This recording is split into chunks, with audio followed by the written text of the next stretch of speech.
What's going on, guys? This is Sproutcast, and I'm your Sproutmaster, and I'm going to go ahead and do a commentary today. And this is a special commentary. It's the first ever commentary, and boom, it's going to be on the Whatever Podcast. So if you haven't seen the Whatever Podcast, make sure you subscribe, and make sure you also subscribe to Sproutcast, because I'm going to be doing more of these. On top of that, I'm going to be putting out some of my authentic videos, and I got some golden nuggets stashed somewhere like I'm Prince, you know what I'm saying? In a locker or secret basement somewhere. So make sure you guys subscribe. It's gonna be a fun time now that I'm in this little commentary game. So I'm going to go ahead and chime in and give my little... I'm going to set the record straight, because I do see a lot of the conversations going in a... say that it's bad, but I have to say there's a lot of things that are lacking clarity on, human dynamics, relationships, and so on. So without further ado, let's go ahead and check this pretty cool podcast out. So shout out to Brian. Congrats all the ladies that are on that podcast as well. So make sure you guys shout out to all the ladies, because it does take some guts to go out there and get smashed or destroyed by your viewpoints. So you got to have some guts. So make sure you guys are out there throwing some love, as well as being critical if you have to be. Sometimes you just got to be, right? So here we go, guys. Yeah, Did you already someone asked. else want to go? Go ahead. Sure, you just brought up hookup culture. So who do you think controls hookup culture? Like, who sets the tone for it? Men or women? Women. Why? Why? Yeah. Well, because women control access to sex. Right. They're the gatekeepers of sex, but don't you think guys kind of like lie and manipulate women? Like, I think a lot of women want relationships, but a lot of guys want casual sex. So don't you think like the nature of modern courting is that guys will wine and dine girls, and then the girls are kind of like rizz them up and lead them on to believe like they do want a relationship? So Sure. don't you think guys are the ones who kind of carry the weight of hookup culture just by the nature of modern courting? Well, I definitely think that there are certainly men out there that are going to misrepresent what they want. They're going to say I want a relationship, blah blah blah, and then they hook up with the girl once and then never talk to her again. I think that's wrong. I think you ought to be... Okay, so now I'm stopping Brian here because of that, because let's take a look at how he's comprehending that. Now, really, she's probably a little seasoned. She's probably got a high count, or has been around girls with high count. So there's some of that experience there. When you're a girl and you have some friends that are attractive and they got a high count, they tell you about their experiences and what goes on. So first thing, this is just a fact right here. Okay, guys control dating. Also, they control how courting or how the hookup situation is going to be. And you got some people notable, like a what's it called, like a Dan Bilzerian, and guys in high wealth. So there's different kinds of levels and statuses of whatnot. Now, money isn't always a factor. If you're me, you've been homeless and you probably hooked up with a 9 or a 10 before a couple times. Yeah, but it isn't always just looks. So I want to keep that in mind. It isn't always looks. I don't want the guys out there getting a wrong idea. It is not always looks. There are other factors that play into scenario, but for the most part, you have guys, like he's saying. It's a good point, because he's saying that there are men out there misrepresenting. Now, what that really means is there are guys out there that are socially engineering or structuring a particular way to meet women, that are doing it falsely. And yes, there are guys out there that do that. And there are also guys out there that purchase businesses and things like that to attract women, and to play that kind of manipulation game against women, and also to it also harms other guys as well. So there's some good points being made by some females on some of these podcasts, and it does harm other guys, not just in the relationship, the way that the reaction will be for future time a woman meets somebody, but also the just in the sense that these guys are in competition with other men as well, and so to limit that competition, they create some kind of a scenario where the girls will come to them, and then they will play on their ego and their insecurities in order to pick up on them, have more women, and do all kinds of things. And they do it sometimes in spite of other guys. Like that guy, even though he has millions of dollars, probably would have a tough time competing with someone else who's still attractive and has good game. That guy would still have conflict, even though he's rich, and he might not get the specific girl he wants in every particular scenario, although there are so many good-looking girls. So I'm going to go ahead and just let you know that there is harm done. But we're going to go ahead and move on. Just listen to this a little bit more to see where they're taking it. Men, to some degree, play a role, but you have to ask yourself, what percentage of men are playing that game? Mm-hmm. And it's a small subset of men. And I think this also plays into, and it's one of the reasons why I asked the question, well, what do you rate yourself on a scale of 1 to 10? And this is why I give the pushback if a girl, for example, who, at least in my view, isn't a 10, but she considers herself a 10. Women need to be realistic, because women do need to be careful about men who are not being misrepresenting, because what happens is you have men who are more than prepared to sleep with a girl who is less attractive than them. So men will sleep with women of a certain attractiveness level that they would never commit to, just based off purely their physical appearance. Because men, not all men, but a fair amount of men, will sleep with women that are less attractive than them because they welcome the easy access to sex. That's interesting. So I'm going to go ahead and stop that, because, okay, so this is a good point right here too. Okay. This is actually a good point that he's making, because girls can shoot themselves in the foot.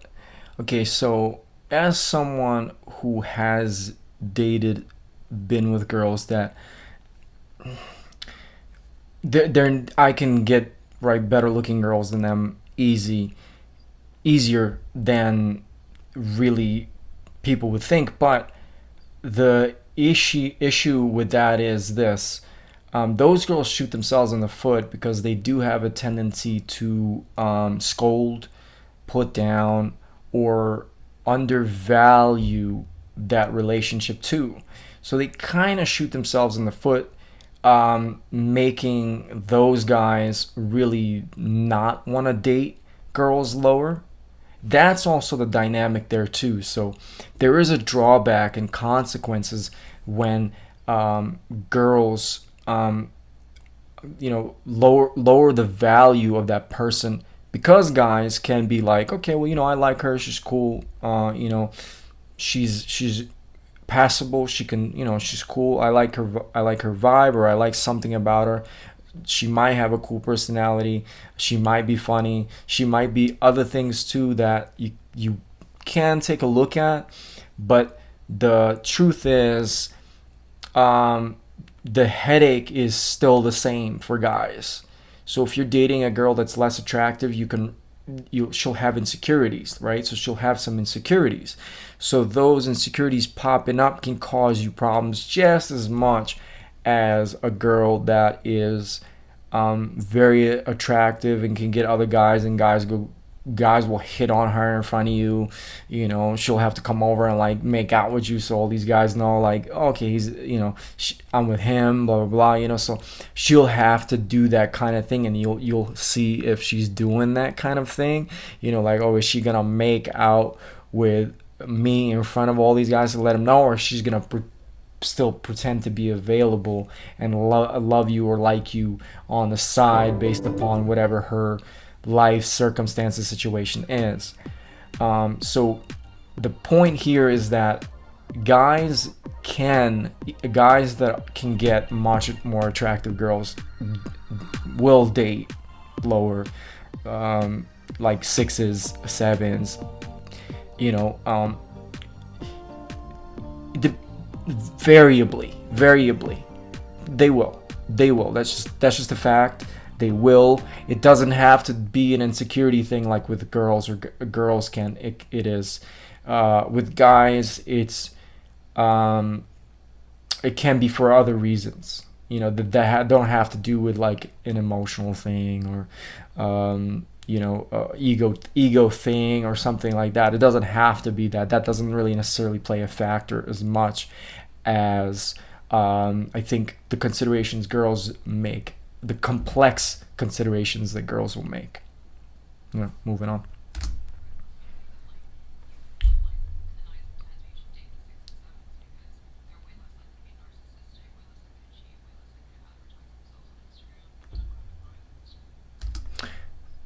Before the psychologist guy answers anything, I want to say something like this. First of all, narcissism has absolutely nothing to do with looks. Most people lack comprehension what narcissism is as a core, at the core. So they often tend to assume that a better looking person is narcissistic. But really the focus is more on someone who's attractive. If I go to a particular setting myself, I know I'm attractive. Now, I'm not saying this because, oh, I'm trying to blast it in everyone's face. It's other people that are focused on how I look. My glasses, my hair, my this, my that. They're more focused on me than I am. I'm going through my day. I got things to do. I'm going here. I'm going there. I'm going this, there. But other people get focused on me. And I will get compliments. Oh, you look good. I like your glass. I like this. I like the way you look. Or you got a cool vibe. I like your clothes. And that'll happen daily, you know, a couple of times. So, you know, people will be more concerned with that, really, which is image making. Okay. Narcissism is essentially an image making formation of the brain. Okay. Which is what you're going to get. And everyone does that. You know, it's just that it's more vivid with someone who can get the attention. You know, it's more obvious, right? A person that can get the attention, a person with status, and this and that, and more eyes are on them. But the notion that a good-looking person is more narcissistic than a less attractive person is completely false. It's absolutely nothing to do with comprehension. It's all about your perception and how you perceive the patterns. And if your focus is on good-looking people, which is what primarily society is focused on, then you're perceiving the good-looking people narcissistic pattern. You're not perceiving the less attractive person narcissistic patterns that they have in their own lives, the way narcissism translates in their own lives, because you're only seeing that one angle of narcissism. And you just got to get around more. That's all I got to tell you. You got to just learn more about people and observe, and less image making, right? Because her point right now, which is females and males, is image making. She's separating two less attractive and more attractive, and it's image making. It's separating those two, which is exactly what narcissistic mindsets do. Okay, now not everyone's vocal about it, they don't notice it, but that's what narcissistic mindsets do. Now, I'm not saying she's narcissist to that extent, but that is a narcissistic mindset function. So moving on. I've actually heard the opposite from the red pill community, that like you should like fuck the 9s and 10s, but you should date the 6 and 7s because they're way less likely to be narcissistic, way less likely to cheat, way less likely to advertise themselves on Instagram. No, I'm with Brian on this one. I think that men will do that. They have much lower standards for who they will sleep with versus who they will get into committed relationships with. Based off physical attractiveness? Yeah. Yeah. Well, yeah. And among other things. Yeah, and the difference is generally speaking, I would say, in order for a woman to sleep with a guy, if we're speaking just off of physical attractiveness, for a woman to sleep with a guy, he needs to be at least physically attractive enough for her to consider being in a relationship with him. Now, the same typically isn't the case for men. Men will sleep with women of, say, a lower physical attractiveness, but they would never be in a long-term committed relationship with them. So I guess where I'm trying to draw this back to the rating system, if women don't have a reasonable self-assessment of their own physical attractiveness, they're more likely to be deceived, kind of. Well, because women can fairly easily sleep with men that are more physically attractive than them. But not only more physically attractive than them, women can very easily sleep with men who have more status than them, who are...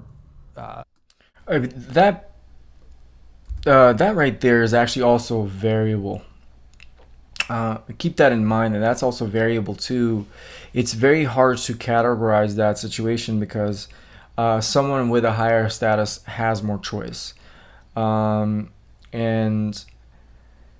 he's gonna be choosing the best option for himself, looks wise and all the categories as well.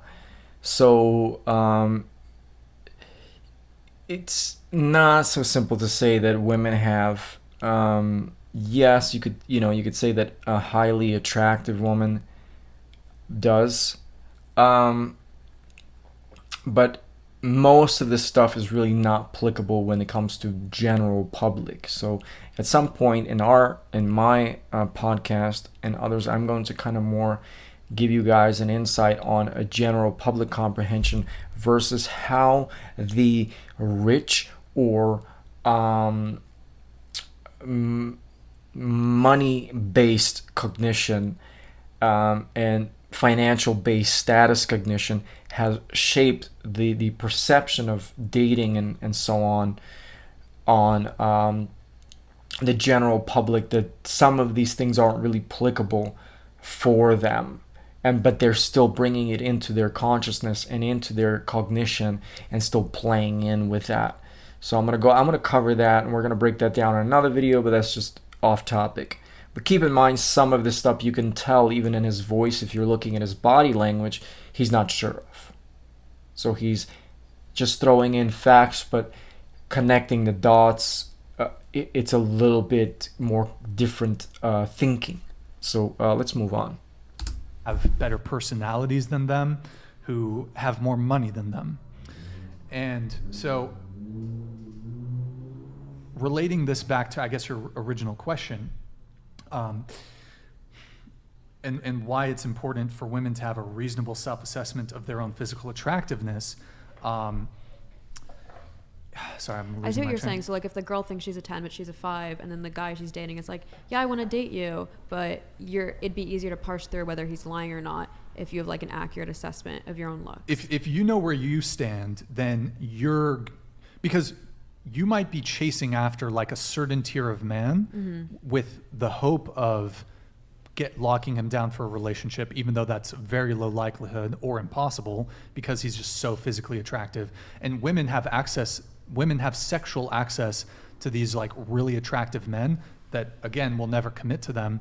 And so if they have a delusional self-assessment of their own physical attractiveness, then they're going to think, I deserve that guy. But the guy who would actually be prepared to commit to them, they overlook him and think, well, they think they're settling for the guy who's actually their looks equivalent, who's actually on their level. But they view it, they're going to view it as, I'm settling. So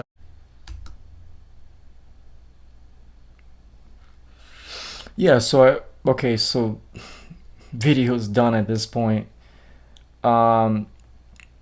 There's some things I'd want to kind of talk with Brian about this, and this psychologist guy, I don't know who this guy is, but I don't think he's looking at that particular situation that well. So I kind of want to go ahead and look at this last section from right about here.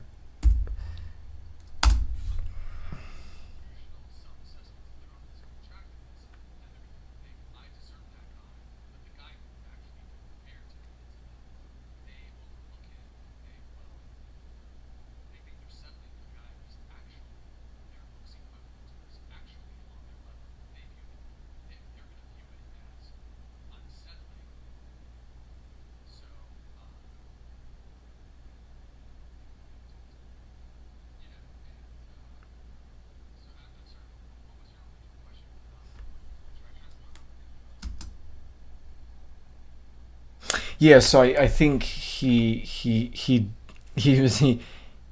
caught himself. He's kind of went on his own tangent, on his own particular topic about it. Where women get a confusion because of all of this, right? Or they're getting flagged or thrown off. And again, that really has to do with a lot of how men have socially, men have, look, there are negative aspects of this, okay? Now, women have to be smarter. You have to know how to stop manipulating yourselves, right? Because females will manipulate themselves, okay? And that's a part of a illusion or delusion you've accepted about how all this will go and how you will get the guy you want and what your image perception is about it. So for that, I want to explain something really quick. It's sort of like the Prince, Disney Prince, right? If you're a little girl or you're growing up and you have this particular kind of concept about what you want, this and that, right? And if other girls and other people have projected those things around everywhere, right, to each other, you're not going to be very unique, or you're not going to be in a unique position or authentic position in a relationship situation. And so when you lack that authentic position, you can be gamed or played with based upon your expectations and things you want versus what you actually can get. So yeah, you're falling into your own trap and your own manipulation. This has nothing to do with your external. Okay, so take away the whole I'm a 10, I'm a 5, I'm a, this and that. You have to look at whether your internal psychology or psyche is perceiving something for what it is versus for what you kind of want it to be. And when you're just projecting to something that you want it to be, you shoot yourself in the foot. And then in turn, you're going to blame men or others for your circumstances. But, it is a cruel world out there. And everyone's in some kind of a competition. So you have to, kind of tell yourself the truth a bit too. So don't just, expect everything to work out as it's fine-tuned. There are things you got to flow with, and there are things you got to kind of like just make some calibrations on so that you can get better at dating, and so that you can get kind of better at flowing and being fluid with what it is. So you're also not caught in a rut. If you are looking for people out there, you have to get good at kind of reading the crowd, reading the table, reading the dating situation, and also knowing what a natural or spontaneous situation is versus something that's been structured. But then again, if you want to be manipulated, there is absolutely no advice that can be given to you. If you are falling and want to be manipulated, then you will inevitably fall for a guy who is setting up a trap to manipulate you. He's trying to find a trap to manipulate you. And I don't think that guy is looking for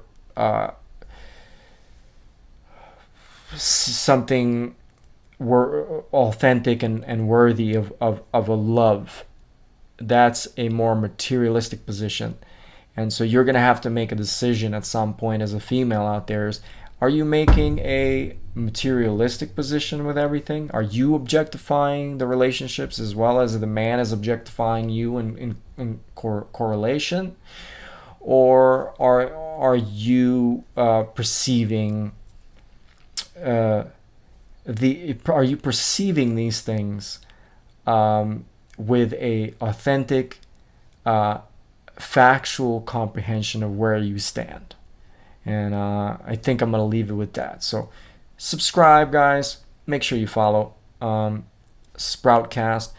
And this is the Sproutmaster. I'm out. Thank you guys so much. And have a good day.